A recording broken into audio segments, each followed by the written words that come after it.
जय माता दी। देवी महात्म भाग 3 महासरस्वती ध्यान श्रोतम। ओम घंटाशूलहलानि शंखमूसले चक्रम धनुसायकम हस्तावैजधार्ती घनंतविलासाच्छांत श्रुतुला प्रभां गौरी देह सुम भद्वां त्रिजगत आधारभूतां महापूर्वमंत्र सरस्वती मुनिभजे शुंभ आदि दैत्य आर्दिनीम। मैं सदा महासरस्वती का ध्यान करता हूँ, जो अपने 8 कमलवत हाथों में घंटा, त्रिशूल, हल, शंख, गदा, चक्र, धनुष और बाण धारण करती हैं। मैं उस देवी का ध्यान करता हूँ जिसकी अप्रतिम सुंदरता शरतकालीन रात्रि में चमकते पूर्णिमा के चांद के समान है, जो त्रिलोकों को धारण करती है, जिन्होंने शुंभ निशुंभ के साथ असंख्य दैत्यों का विनाश किया है और जो देवी गौरी के शरीर से उत्पन्न हुई हैं। प्रतीकार्थ देवी सरस्वती अंतःप्रज्ञ ज्ञान की प्रतीक हैं, जो अविद्या के 2 पहलू मैं और मेरापन के भाव को समाप्त करता है। शुंभ और निशुंभ 2 राक्षस व्यक्तित्व में विद्यमान इन्हीं 2 पक्षों के परिचायक हैं। देवी का घंटा आध्यात्मिक अंतर्दृष्टि से प्रकट होने का प्रतीक है। उनका त्रिशूल इस जग को आबाद करने वाला दिक्काल और कारण, इन तीनों पर सीमाओं को विनष्ट करने वाला है। उनका हल अवचेतन मन को जोत कर उसमें शुभ संस्कारों का बीजोरोपण करता है। शंख दिव्य शक्ति के जागरण का परिचायक है। आध्यात्मिक मार्ग पर आने वाले अवरोधों को तोड़ देने का प्रतीक के रूप में देवी की गदा है। चक्र वह आध्यात्मिक दृष्टि है जिससे अविद्या के राक्षस कट जाते हैं। आत्मज्ञानी संतों का परिशुद्ध चित्त ऐसे धनुष के समान है, जिससे शक्तिशाली विचारों के बाण संधान कर असुरी शक्तियां नष्ट होती हैं और देवी सत्ता की स्थापना होती है। भगवान शिव की प्रिय पार्वती देवी के शरीर से देवी का प्रकट होना इनकी सर्वोच्च अभिव्यक्ति का द्योतक है। जिस प्रकार शुक्ल पक्ष के चंद्रमा का विकास 3 चरणों में होता है, वैसे ही देवी स्वयं को 3 अवस्थाओं महाकाली, महालक्ष्मी, महासरस्वती के रूप में प्रकट करती हैं। अंतिम अभिव्यक्ति बदल रहित स्वच्छ आकाश में पूर्णिमा के चांद की तरह अलौकिक और दिव्य है।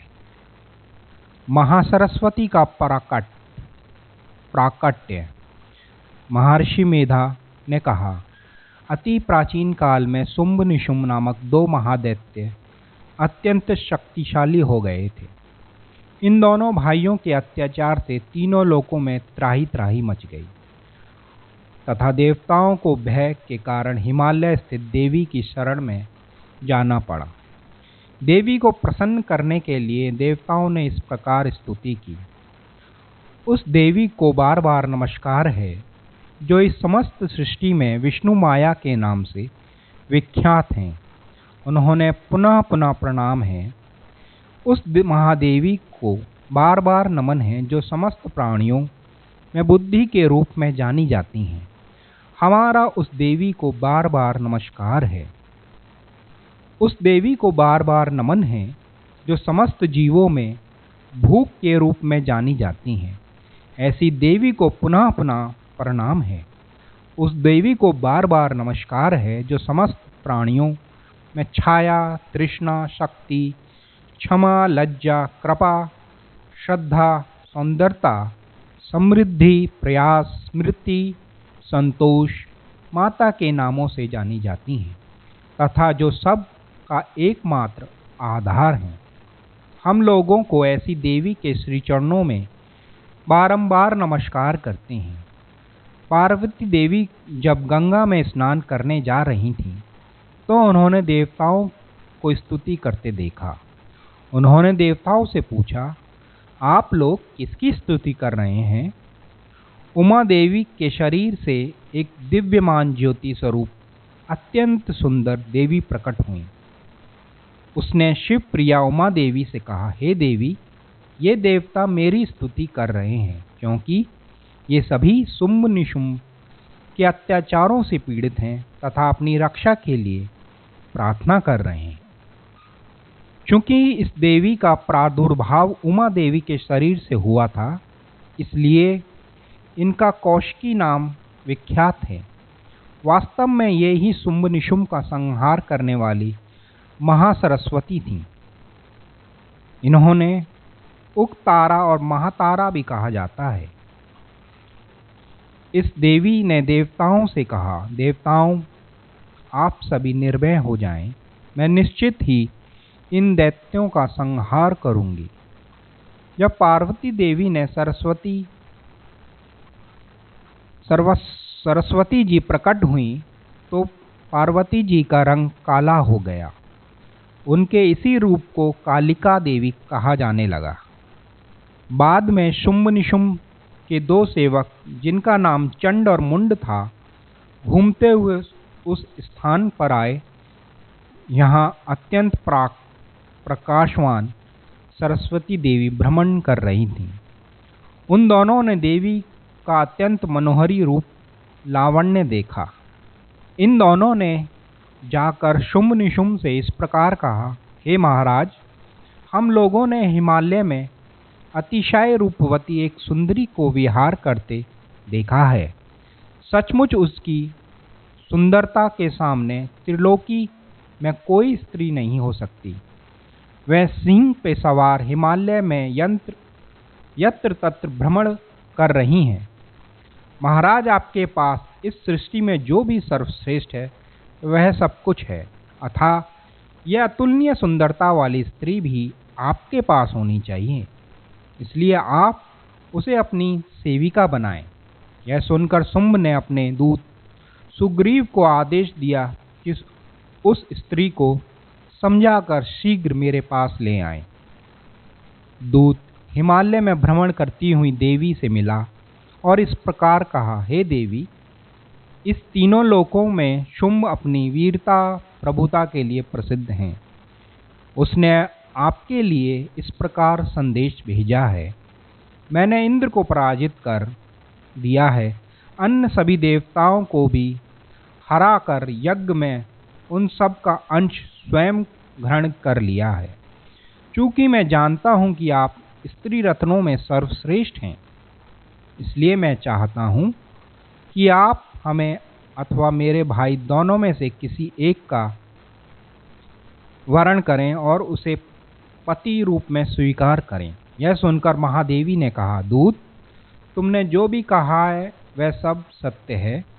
मुझे तुम्हारी बातों में कोई शंका नहीं लगती, परंतु बहुत पहले मैंने यह प्रतिज्ञा की थी कि जो भी हमारे अभिमान को तोड़ देगा, हमें युद्ध में पराजित कर देगा, मैं केवल उसी से ब्याह करूंगी।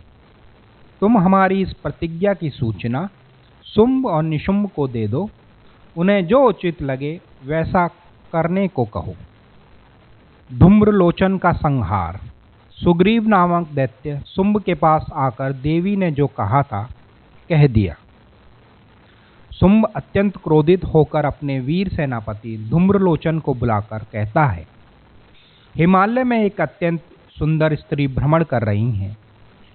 उसे जैसे भी हो तुम उचित समझते हो वैसे पकड़कर शीघ्र हमारे पास ले आओ। यदि वह संग्राम करना चाहे तो उसे पराजित कर यहाँ लाओ। शुंभ की आज्ञा पाकर धूम्रलोचन देवी से मिलने चल दिया। हिमालय में अत्यंत तेजस्वी देवी को देखकर उसने कहा, हे देवी, मेरे साथ आप हमारे स्वामी के पास चलें। यदि आप स्वेच्छा से नहीं चलेंगी तो आपको बलपूर्वक ले चलूंगा। मैं 60,000 वीर योद्धाओं के साथ आपको लेने आया हूँ। देवी ने कहा, मैं जानती हूँ कि असुरों के राजा ने तुम्हें मुझे लेने के लिए भेजा है। यदि तुम हमें बलपूर्वक ले जाना अथवा मारना चाहोगे तो मैं क्या कर सकती हूँ, परंतु जब तक तुम मुझे पराजित नहीं कर दोगे तब तक मैं तुम्हारे साथ नहीं चल सकती। धूम्रलोचन ने ऐसा सुनकर देवी को पकड़ने के लिए दौड़ पड़ा, परंतु महादेवी ने केवल हूं की ध्वनि की और वह जलकर भस्म हो गया। इसके बाद असुरों की विशाल सेना अनेक अस्त्रों शस्त्रों के साथ देवी पर टूट पड़ी, परंतु देवी के सिंह ने उनमें से अधिकांश का काम तमाम कर दिया। शेष सेना भाग गई और धूम्रलोचन के वध का समाचार शुंभ और उसके भाई निशुंभ को दे दिया। इस समाचार से शुंभ अत्यंत क्रोधित हो गया। उसने चंडमुंड को बुलाकर कहा, महावीरों, उस स्त्री के पास जाकर उसे बलपूर्वक पकड़ कर लाओ। अपने साथ विशाल सेना ले जाओ। यदि तुम उसे यहाँ नहीं ला सके तो उसे वहीं मार देना और वापस लौट आना। चंडमुंड संहार। शुंभ निशुंभ के आदेश चंड और मुंड एक विशाल सेना लेकर देवी से मिलने पहुंचे। उन्होंने देखा, हिमालय में देवी के दिव्य और प्रखर स्वरूप को देखकर उनकी आंखें चुंधिया गईं। अपने अस्त्र उठाए वे दोनों असुर देवी को पकड़ने के लिए उनकी ओर बड़ी तेजी से दौड़े। देवी ने थोड़ा क्रोध करते हुए उन्हें वक्र भौहों से देखा। उनकी भ्रुकुटी से एक अत्यंत काली देवी प्रकट हुई, जिन्हें कालिका देवी कहा जाता है। कालिका देवी ने बागंभार धारण कर रखा था तथा उनके गले में नरमुंडों की माला सुशोभित हो रही थी। उनका रूप बहुत भयानक था। उनका शरीर अत्यंत दुबला पतला था, परंतु उनकी आंखें अंगारे की तरह लाल थीं। देवी ने बड़े जोर से गर्जना करते हुए असुरों के साथ घनघोर युद्ध किया। अंत में देवी ने चंडमुंड को रणभूमि में मार डाला। रक्तबीज संहार। शुंभ को पता चला कि चंडमुंड को देवी ने मौत की गोद में सुला दिया है, तो वह अत्यंत क्रोधित हो गया। उसने अपनी समस्त सेना को देवी से युद्ध करने का आदेश दिया। विभिन्न वंशों के वीर असुरों को देवी से युद्ध करने के लिए न्योता भेज दिया गया। इन असुरों में जो प्रमुख थे उनका नाम इस प्रकार है: उदायुध, काम्बु, कोटि, वीर्य, धौम्र, कालक, मौर्य, दौर्हार्द और कालकेय। इन लोगों के साथ देवी से संग्राम करने के लिए शुंभ स्वयं चल पड़ा। अपनी तरफ विशाल सेना को आता देख देवी चंडिका ने भयानक गर्जना किए। उनके साथ साथ उनका वाहन सिंह भी बहुत जोर जोर से गर्जना करने लगा।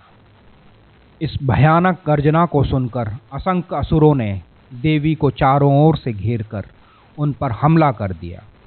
उस समय सभी देवों की शक्तियां अपने अपने वाहनों पर चढ़ आई और विष्णु की शक्ति वैष्णवी गरुड़ पर चढ़कर, महेश्वरी शिव की शक्ति बाध पर चढ़कर, ब्रह्मा की शक्ति हंस पर सवार हो, इंद्र की शक्ति कार्तिकेय की शक्ति मोर पर चढ़कर, नरसिंह, वराही और अन्य देवी रूपों में प्रकट होकर चंडिका देवी की सेवा में आ गईं। इस प्रकार देवी ने असुरों के विरुद्ध घमासान युद्ध आरंभ कर दिया और जैसे तूफान के समक्ष बादल समाप्त हो जाते हैं, वैसे ही वे असुर का नाश करने लगी। असुरी सेना से तब एक भयानक राक्षस निकला, जिसे रक्तबीज कहा जाता था। उसे आश्चर्यजनक शक्ति प्राप्त थी। रक्तबीज नामक महासुर ने जब देखा कि राक्षस सेना भाग रही है, तो वह देवी से युद्ध करने आ गया। शिव की आराधना करने से उसे यह शक्ति प्राप्त थी कि पृथ्वी पर गिरी हुई उसके शरीर की प्रत्येक बूंद रक्त की बूंद से उसी के समान एक असुर उत्पन्न हो जाएगा। देखते ही देखते हजारों की संख्या में रक्तबीज जैसे असुर उत्पन्न होकर विमान से युद्ध देख रहे देवताओं को भयभीत करने लगे। वे देवता मन ही मन यह सोच रहे थे कि देवी असंख्य असुरों को कैसे समाप्त करेंगी। यह तो बार बार रक्त की बीज से पुनः जीवित हो जाता है और असंख्य रक्त बीज फिर पुनः खड़े हो जाते हैं। जब देवी ने रक्त बीज के समान अनेक असुरों को उत्पन्न होते देखा तो उन्होंने कालिका देवी से अपनी जीभ लंबी कर रक्त बीज के शरीर से निकली प्रत्येक बूंद को पी जाने को कहा।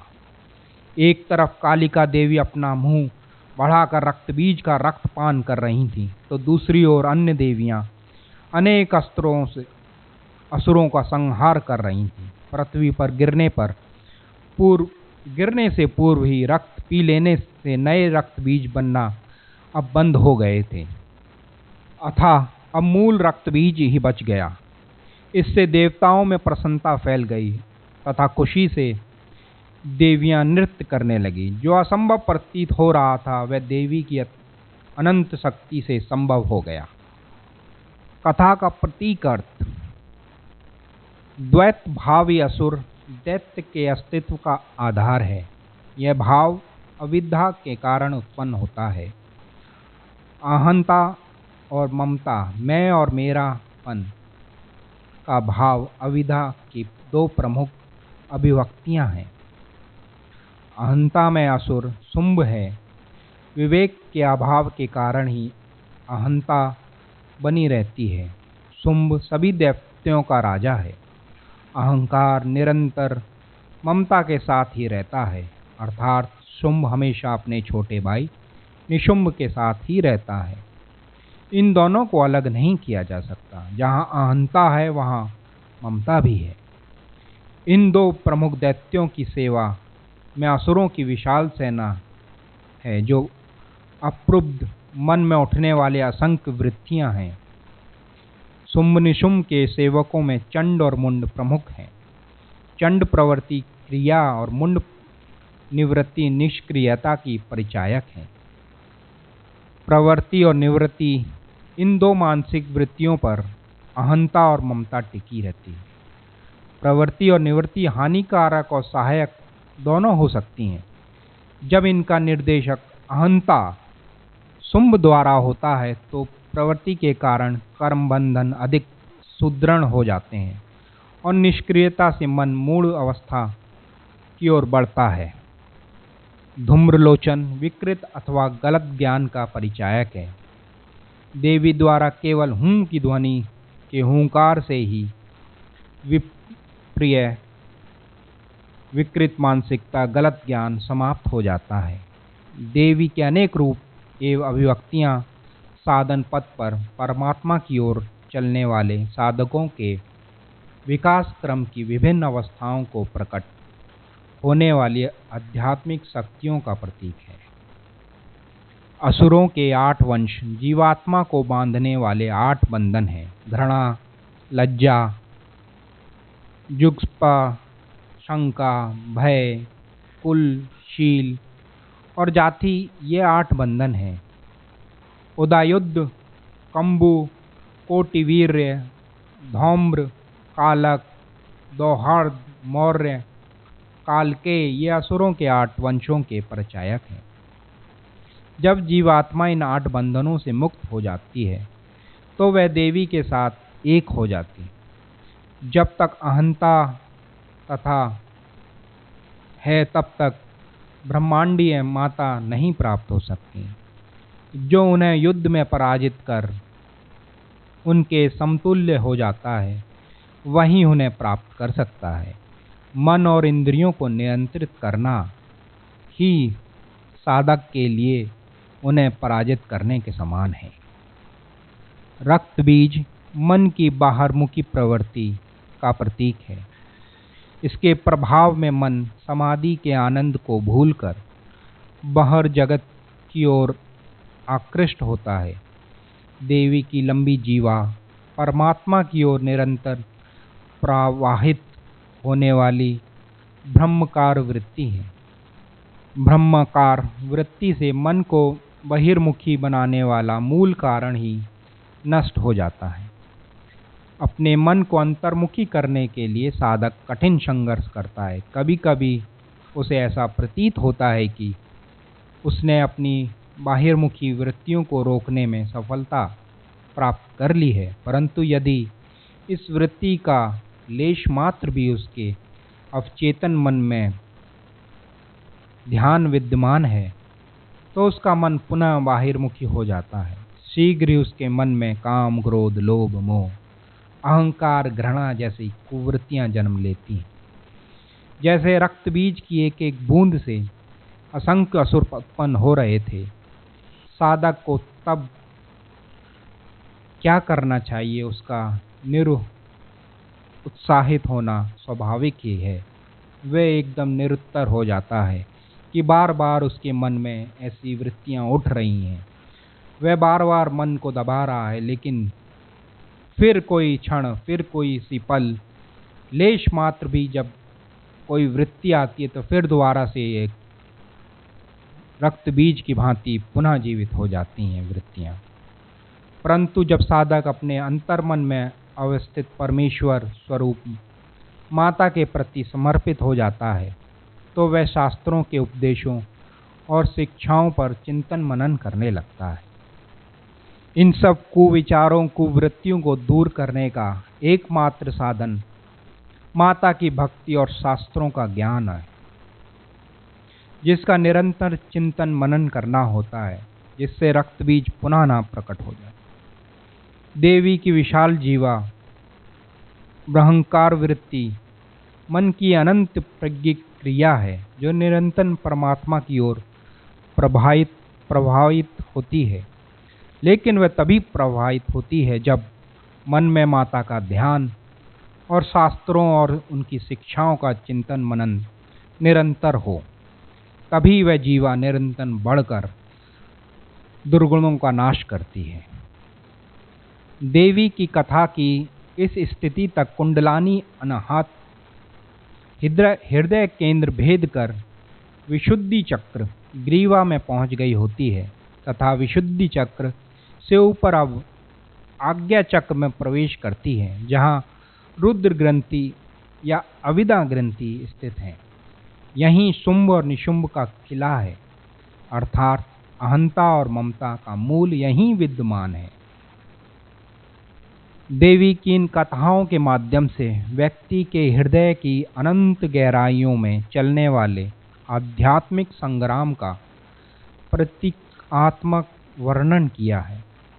व्यक्तित्व में असुर बहुत सूक्ष्म रूप से विद्यमान रहते हैं, परंतु देवी की शक्ति उनसे भी गहन और सूक्ष्मतम है। उमा देवी से कौशिकी या सरस्वती देवी की उत्पत्ति गहन आध्यात्मिक संघर्ष की स्थिति में साधक की चेतना में सर्वोच्च रूपांतर की परिचायक है। अहंता और ममता का प्रतीक शुंभ निशुंभ के संहार के पश्चात साधक को अमृत और परमानंद प्राप्त होता है। महासरस्वती देवी साधक की चेतना की सर्वोच्च अभिव्यक्ति है। महासरस्वती देवी हम सब पर प्रसन्न हो तथा जन्म मृत्यु के चक्र से मुक्ति के रूप में जीवन की सर्वोच्च सफलता प्रदान करें। सरस्वती देवी को प्रसन्न करने का मंत्र ह्रीं सरस्वत्यै नमः है।